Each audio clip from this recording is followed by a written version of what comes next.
လက်ရှိရနေတဲ့ result တွေထပ်ပိုကောင်းတဲ့ရလဒ်တွေပိုကောင်းတဲ့အခြေအနေတွေကိုလိုချင်နေဆိုရင်ကျမဒီဗီဒီယိုမှာပြောပြမယ့်အချက်တွေကိုမလုံမိမှပဲရပါလိမ့်မယ်မင်္ဂလာပါ coach ပေါ်မှာဖြစ်ပါတယ်အခုလက်ရှိကိုတွေးနေတဲ့အတွေးတွေဒီအတွေးတွေကဥပမာငါအခုနေ့ရက်တိုင်းငါဗီဒီယိုရိုက်ကမယ်ကိုပုံမှန်အတိုင်းပဲရိုက်တယ်ပုံမှန်အတိုင်းပဲလုပ်တဲ့အလုပ်တွေဒါတွေကိုပယ်ဖြောင်းနိုင်မှရမယ်ပုံမှန်လုပ်နေတာထက်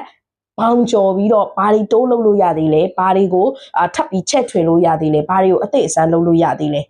ဒါတွေကိုတွေးဖို့လိုအပ်ပါတယ်ဒုတိယအချက်အနေနဲ့ဆိုရင်အရေးကြီးတဲ့နေရာတွေမှာအချိန်နည်းနည်းပဲသုံးတဲ့အကျင့်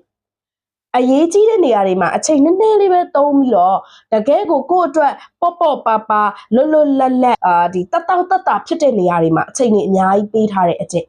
အဲ့ဒီအကျင့်တွေကိုပြင်မှပဲရပါလိမ့်မယ်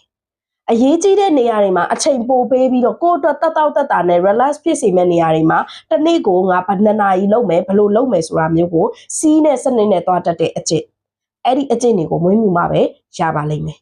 အဲ့တော့ဒီနေရာကနေပြီးတော့ကိုယ့်အနေနဲ့ဟိုဘက်နေရာကိုရောက်ဖို့အတွက်ဆိုရင်ဒီနေရာမှာတွေးနေတဲ့အတွေးတွေအလုပ်တွေအထင်တွေအမြင်တွေကိုပြောင်းလဲပြမှပဲရပါလိမ့်မယ်မိတ်ဆွေတွေအားလုံးပဲစစ်မှန်တဲ့ရလဒ်ကောင်းတွေပိုင်ဆိုင်နိုင်ကြပါစေ